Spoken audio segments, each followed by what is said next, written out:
Bismillahirrahmanirrahim. Assalamualaikum warahmatullahi wabarakatuh. Alhamdulillahi wa kafa. Assalatu wassalam ala rasulillahil mustafa wa ala alihi wa sahbihi wa man wafa.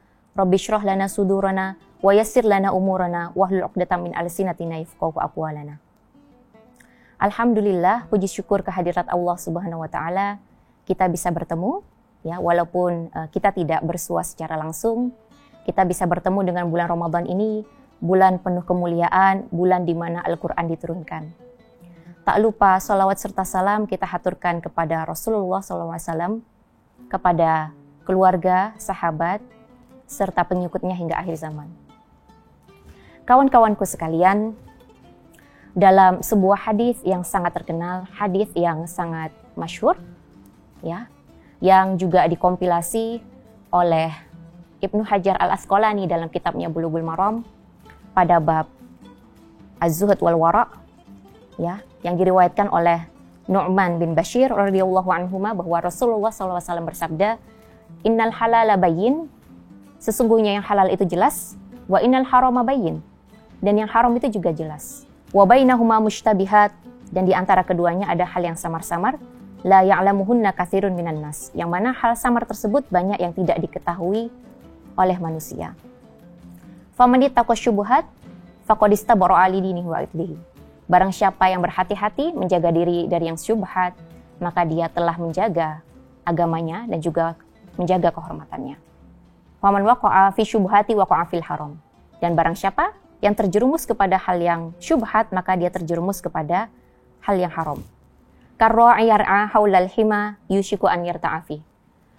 Bagaikan penggembala, ya, penggembala yang khawatir bahwa gembalaannya akan terjerumus ke daerah yang terlarang. Ala wa inna likulli malikin hima. Sesungguhnya bagi setiap pemimpin, setiap raja itu memiliki area yang terlarang. Wa inna himallahi maharimuh. Dan yang hal yang terlarang bagi Allah itu adalah apa-apa yang Allah haramkan. Wa inna fil jasad, dan sesungguhnya di dalam jasad, di dalam tubuh itu ada mudghah. Wa inna fil jasadi mudghah, di dalam jasad, di dalam tubuh itu ada segumpal daging. Idza shalahat shalahal jasadu kulluh, apabila daging tersebut itu baik, maka baiklah seluruhnya. Wa idza fasadat fasadal jasadu kulluh, dan apabila daging itu rusak, maka rusaklah seluruhnya. Ala wahyal qalb, ya, dan daging itu adalah hati. Muttafaq alaih. Kawan-kawanku sekalian, hadis ini berbicara atau mengajak kita untuk bersikap wara'. Sikap wara' ini, al-wara', apabila kita mengecek, melihat pada kamus Lisanul Arab, artinya adalah at-taharruj, kehati-hatian, menjaga diri, memiliki sikap malu, sikap khawatir. Dari apa? Dari terjerumus kepada hal-hal yang Allah larang, hal-hal yang Allah haramkan. Ya. Mengapa ini penting? Karena seperti yang disampaikan di dalam hadis, bahwa bersikap wara' itu akan mempengaruhi hati kita. Hati kita akan menjadi terjaga. Dan apabila sebaliknya, semakin kita terjerumus kepada apa-apa yang Allah larang, maka hati kita akan semakin kotor. Maka tanyakan kepada hati kita, apabila satu kali kita merasa sulit untuk menerima nasihat, atau mungkin kita sering atau mengarah kepada hal-hal yang Allah larang, atau mungkin kita bersikap ignoran, kita bersikap tidak peka terhadap apa yang terjadi di sekitar kita, terhadap apa yang terjadi di masyarakat, kita cuek, kita bodoh amat terhadap apa yang terjadi, apa yang menimpa umat. Ini harus dicek. Jangan-jangan sikap ignoran kita, sikap ketidakpekaan kita, atau sensitivitas kita yang hilang ini diakibatkan karena kita tidak memiliki rasa wara'. Diakibatkan karena kita banyak terjerumus kepada hal-hal yang Allah larang. Karena kita memakan apa yang bukan milik kita. Kita bekerja dengan cara culas, berbisnis dengan tidak adil, ya, kita zalim, atau bahkan yang lebih parah, korupsi, kolusi, dan juga nepotisme atau KKN. Dan dampak dari tidak memiliki sikap wara', dampak dari keterjerumusan kepada hal yang haram ini tidak hanya secara konotatif mempengaruhi hati kita. Ya, tidak secara konotatif artinya kita tidak semata-mata memiliki ketidakpekaan terhadap problem yang tadi. Ya. Tapi di sisi lain, kecenderungan kita kepada hal yang haram, kepada hal yang syubhat, atau apabila kita tidak memiliki rasa waro, itu juga akan mempengaruhi fisik kita secara literal. Bahkan mempengaruhi gen di tubuh kita, bahkan akan mempengaruhi bagaimana nanti keturunan kita di masa mendatang. Generasi kita di masa depan seperti apa. Maka dari itu, apabila saat ini sulit bagi kita untuk menemui adanya ulama yang luar biasa, yang alim dalam segala ilmu, tidak hanya ulumuddin saja, ya, ulama yang juga paham ilmu sains, eksak, sosial, atau bahkan pemimpin yang adil, yang terlepas dari kepentingan-kepentingan dunia, yang benar-benar mengabdi pada umat. Apabila sulit bagi kita untuk menemukan sosok yang seperti itu, maka hal pertama yang perlu kita curigai adalah jangan-jangan orang tua kita atau kita sebagai orang tua banyak yang mencekoki atau bahkan memasukkan hal-hal yang Allah haramkan di makanannya. Ya. Rizkinya tidak halal atau diambil dengan cara culas, bisnis yang tidak berkah dan yang lain sebagainya.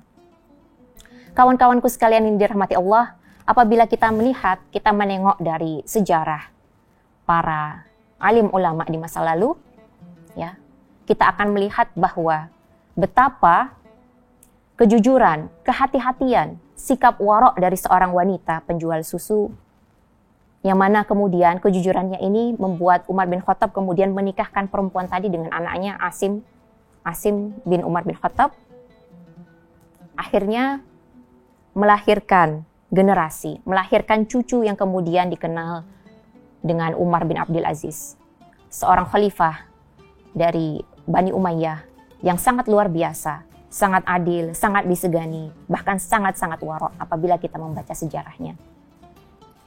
Dan tak lupa bagaimana cerita dari seorang yang sangat solih yang bernama Thabit, yang sangat hati-hati, bahkan ketika menemukan sebuah apel tersebut dimakan.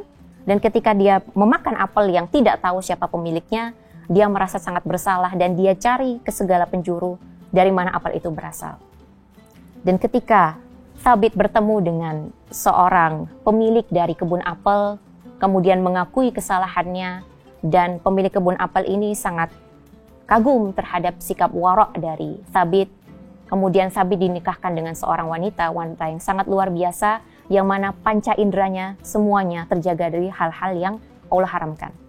Yang mana pasangan ini kemudian melahirkan seorang alim yang sangat terkenal, yang diberi nama Nu'man bin Thabit, yang mana alim ini sangat faqih dalam agama, yang mana alim ini sangat cerdas, deduksinya sangat luar biasa, bahkan disebut sebagai Imamul A'immah, imam dari para imam. Karena apa? Karena banyak imam yang berguru kepada beliau, kepada Nu'man bin Thabit. Dialah yang kemudian kita kenal sebagai Imam Hanafi atau Abu Hanifah. Tidak hanya itu, kawan-kawan semua, betapa sikap warok dari seorang mubarak, seorang pengurus kebun, dari seorang qadhi, yang mana dia sama sekali tidak pernah mencicipi rasa dari kebun delima, ya, sehingga satu saat ketika sang qadhi, sang tuan meminta Mubarak untuk membawakan buah delima, dia tidak bisa membedakan mana delima yang manis, mana delima yang masam. Yang mana kemudian sang qadhi ini kagum, dia menikahkan Mubarak dengan anaknya, dan kemudian lahirlah seorang ulama yang luar biasa yang dikenal dengan Abdullah ibnu Mubarak.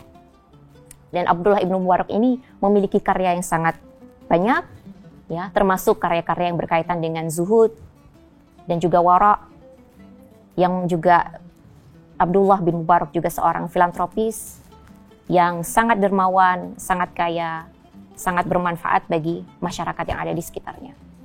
Masya Allah, luar biasa. Bahkan saking luar biasanya, Abdullah bin Mubarak ini lebih disegani daripada Harun ar-Rasyid, khalifah dari dinasti Umayyah, dari dinasti Abbasiyah.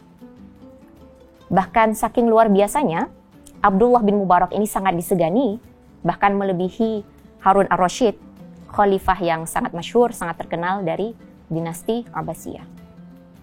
Baik kawan-kawan semua, apa hikmah yang bisa kita ambil dari sini? betapa waro itu bukan hanya semata-mata menjaga diri dari apa yang Allah haramkan. Maka dari itu benar firman Allah dalam Quran surah At-Tahrim ayat 6, A'udzubillahi minasyaitonirrajim, ku anfusakum wa ahlikum naro. Jagalah dirimu dan keluargamu dari siksa api neraka. Tidak hanya semata-mata menjaga diri, menjaga keluarga dari siksa api neraka, karena dengan bersikap waro, bersikap berhati-hati terhadap bagaimana kita mencari rizki, terhadap bagaimana kita menjalani kehidupan agar tidak terjerumus kepada hal yang syubhat, bahkan hal yang haram, itu juga akan berdampak kepada generasi kita, kepada bangsa kita. Maka dari itu, marilah kita latih diri kita untuk bersikap waro, usikum wa iya ya nafsi, agar apa? Agar bangsa kita menjadi bangsa yang maju, menjadi bangsa yang lebih baik lagi, dapat mengentaskan permasalahan dengan keimanan. Terima kasih. Wassalamualaikum warahmatullahi wabarakatuh.